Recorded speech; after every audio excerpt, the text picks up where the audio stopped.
Mister Rajiv Yadav मेरे बाएं हाथ से, और आप तारिक शफीक, आप दोनों ह्यूमन राइट्स एक्टिविस्ट हैं आजमगढ़ के। बाटला हाउस इनकाउंटर को 1 साल हो गए हैं। आप मुझे बताएं कि बाटला हाउस इनकाउंटर के बाद पिछले 1 साल में आजमगढ़ में जो कुछ हुआ वो क्या था? बिल्कुल प्लान था वो, या फिर एक घटना थी जो घटी? पहले राजीव जी आप बताएं। देखिए, जो बाटला हाउस के बाद आजमगढ़ में हुआ वो एक, अगर उसको हम सिर्फ एक घटना के विशेष तौर पर देखें तो घटना नहीं थी।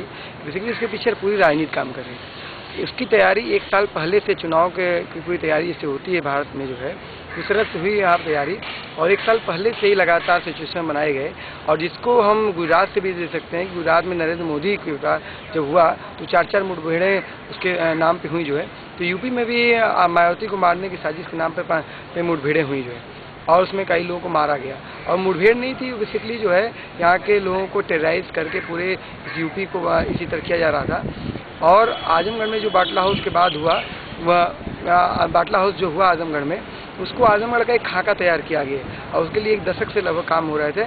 और जब वो खाका तैयार हो गया तो किसी को भी मार देने पे सवाल न उठे, इसलिए जो फिर आजमगढ़ के लोगों पे मारा गया। राजीव जी, ये 10 साल से खाका जो तैयार किया गया आजमगढ़ के मुसलमानों को, उनको टेरराइज करने के लिए, उनको परेशान करने, क्यों किया गया? ये इसका रीज़न में मुख्य कारण क्या है इसका? देखिए, मुख्तली का पॉलिटिकल रीजन था। और आजमगढ़, बेसिकली आजमगढ़ को इसलिए भी समझना चाहिए कि आजमगढ़, ये सवाल है कि आजमगढ़ के ही लोग क्यों उठाए जा रहे हैं, आजमगढ़ के लिए क्यों मारे जा रहे हैं। इसके पीछे कारण है कि आजमगढ़ एक बहुत ही, वहाँ पर एक अस्मितावादी राजनीति का बहुत तेज़ी से उभार हुआ।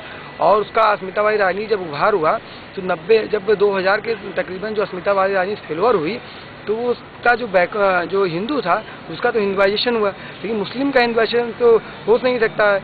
और उसका इसके बाद जो मुस्लिम जो अलगाव में गया, और मुस्लिम में जब अलगाव में हुआ तो बाद में जो अलगाव हुआ तो उसको उसको फिर टेररिज्म से जोड़ा गया उसको जो है। और टेररिज्म से जब जोड़ते हुए जो है उसका एक खाका तैयार किया गया कि यहाँ का मुस्लिम जो है बाहर जाके पैसा कमाता है और आतंकवादी गतिविधियों में सम्मिलित है। और वहाँ पर जब बड़े बड़े मदरसे उस पेट्रोल डॉलर से बनने लगे, बड़े बड़े वहाँ के लोग बाहर जाने लगे, कमाने लगे, खाने लगे, तो एक आर्थिक स्टैंडर्ड ऊपर हुआ, तो हिंदुओं में भी एक उनके विक्षोभ पैदा किया गया। देखो तुम्हारे बगल में बाहर जाकर आतंकवादी गतिविधियों करता है और खड़ा कर दिया है, तो उसको ये पॉलिटिकली किया गया, फिर उसको जो है लोगों को पकड़ा गया।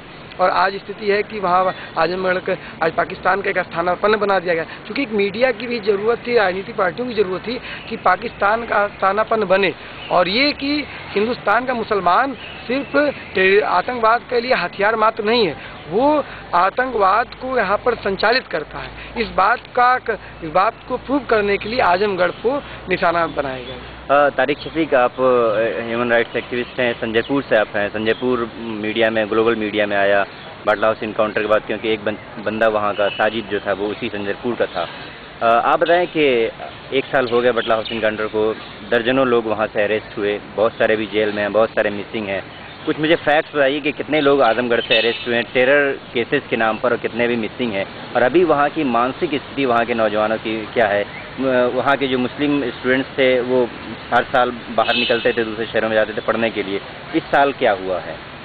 आजमगढ़ के बारे में जो कहा जा रहा है, सबसे पहले मैं ये बता दूं कि आजमगढ़ से कोई गिरफ्तारी नहीं हुई। सिर्फ खालिद मुजाहिद की हकीम तारिक की सबसे पहले गिरफ्तारी हुई थी। उसके बाद आजमगढ़ के लोगों को बाहर, कभी रेलवे स्टेशन से गिरफ्तार किया गया, कभी रेलवे प्लेटफार्म से, कभी यहाँ तक कि रेलवे के अंदर से गिरफ्तार किया गया है, ट्रेन के अंदर से गिरफ्तार किया गया है। कोई सर्विस कर रहा था वहाँ पर। आजमगढ़ के लड़कों की जो भी गिरफ्तारियाँ, 18 लोगों की गिरफ्तारियाँ हुई हैं, सभी एक को छोड़ के बाकी 17 लोगों के आजमगढ़ के बाहर से गिरफ्तारियाँ की हैं इन लोगों ने। क्योंकि आजमगढ़ में वही लड़का है, 3 महीने पहले आप कह रहे हैं कि वो लड़का वांटेड है, 3 महीने से वो लड़का आ रहा है, जा रहा है, मीडिया जान रही है, पुलिस वाले सब कुछ जान रहे हैं, उसको अरेस्ट नहीं कर रहे हैं। वही लड़का जब बॉम्बे अपनी बहन को छोड़ने जा रहा है, सैफुर रहमान, तो उसको ट्रेन में अरेस्ट कर रहे हैं। और दूसरे 11 लड़के जो हैं आजमगढ़ के मिसिंग हैं, जो चार्जशीट के हिसाब से हम देख रहे हैं, वो गायब, अभी तक कुछ पता नहीं चल रहा। बहुत सारे ऐसे लड़के हैं जिनके बारे में कुछ पता नहीं चल रहा क्या है क्या नहीं, उसके बारे में हम कुछ नहीं कह सकते।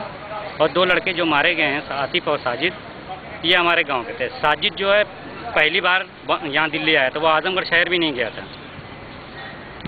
तारिक शफीक साहब, अभी वहाँ के मुसलमानों की, मुस्लिम नौजवानों की मानसिक स्थिति क्या है? क्या वो उसी तरह से भयभीत हैं, डरे हुए हैं, या कुछ डर का माहौल ख़त्म हुआ है और भय से वो निकले हैं? देखिए, अभी भी माहौल वही है लगभग, तो थोड़ा सा कम हुआ है। डर ये है कि आजमगढ़ के बाहर हम निकलेंगे कब हमको अरेस्ट कर लिया जाएगा, इसकी कोई गारंटी। मैं अपने घर पहुँच पाऊँगा वापस, इसकी कोई गारंटी नहीं है।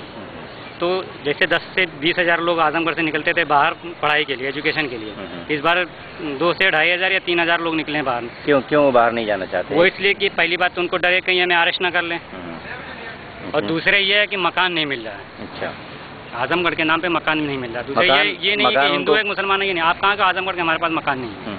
मकान उनको कहाँ नहीं मिल रहा है? किसी हर जगह नहीं मिल रहा है, चाहे दिल्ली हो, बॉम्बे हो, कलकत्ता हो, लखनऊ हो, इलाहाबाद हो, अलीगढ़ हो, कहीं नहीं मिल रहा। आजमगढ़ के नाम पे नहीं मिल रहा है।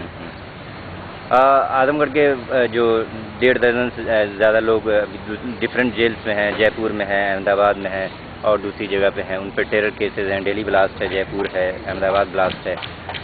बहुत सारे लोगों पर 40-40, 50-50 केसेस हैं। चार्जशीट थाउजेंड्स में पेजेस में है, गवाह भी सैकड़ों में हैं। तो आपको लगता है कि वाकई कोई ट्रायल शुरू होगा और वो नेचुरल कंक्लूजन एंड जस्टिस मिल पाएगा? देखिए, उम्मीद पे दुनिया कायम है, ना चाहते हुए भी हमें उम्मीद करनी है कि हमें इंसाफ मिलेगा। और जैसे भी जयपुर में भी लड़कों को मारा है, ईद की नमाज नहीं पढ़ने दिया है। अहमदाबाद में वही चीज़ है, 27 मार्च को मारा था 2009 में, अभी फिर मारा नहीं, इस बार नमाज नहीं पढ़ने दिया। जितने भी लड़के थे 64 ब्लास्ट के आरोपी, अहमदाबाद में नमाज नहीं पढ़ने दिया। दूसरे जो लेटर्स आ रहे हैं उर्दू में जा रहे हैं वो बैंड कर दिया है। सबसे बड़ी चीज़ ये है। और जो कुछ हमें मदद मिली है सिर्फ ह्यूमन राइट्स के लोगों से ही मदद मिली है। अब तक जो कुछ भी किया उन्होंने किया, पॉलिटिकल पार्टियां सिर्फ अपना स्टैंड बनाया है, चाहे बसपा, सपा, कांग्रेस, जितनी भी हैं, सब लोगों ने अपना पॉलिटिकल स्टैंड बनाया है और उसका फ़ायदा उठा के इलेक्शन में किया। लेकिन एक आखिरी सवाल आप दोनों आदमी से, आप दोनों आदमी आजमगढ़ से हैं, एक राजीव यादव है, एक तारिक शफीक हैं। आप बताएं मुझे कि बाटला हाउस इनकाउंटर के बाद एक पॉलिटिकल पार्टी वहाँ से उभरी थी, उलमा काउंसिल, उसका जो तजर्बा किया गया वो कैसा था? सही था, गलत था? देखिए, उलेमा काउंसिल को अगर आप देखेंगे तो उलेमा काउंसिल कब उभरी इस पे जाना चाहिए। और जो उसके संस्थापक है आमिर रसादी, उनके बेटे की गिरफ्तारी के बाद उलेमा काउंसिल उभरती है। और उसमें जो मीडिया की रिपोर्ट्स आई, अब चार्जशीट में क्या आएगा क्या नहीं आएगा, कि उसमें उनके बेटे के निशानदेही पे 2 लोगों को गिरफ्तार किया गया। तो ऐसे में जो पूर्वांचल की जो सिचुएशन देखा जाए और जिसको हम अगर ब्रॉडर लेवल पे राष्ट्रीय राजनीति में देखेंगे, तो आखिर कांग्रेस को जनादेश क्यों यूपी के ही तराई बेल्ट में ही मिला? तो इसका कारण ये हुआ कि लंबे समय से कांग्रेस वहाँ पर जो है इस टाइप के प्रयोग कर रही थी।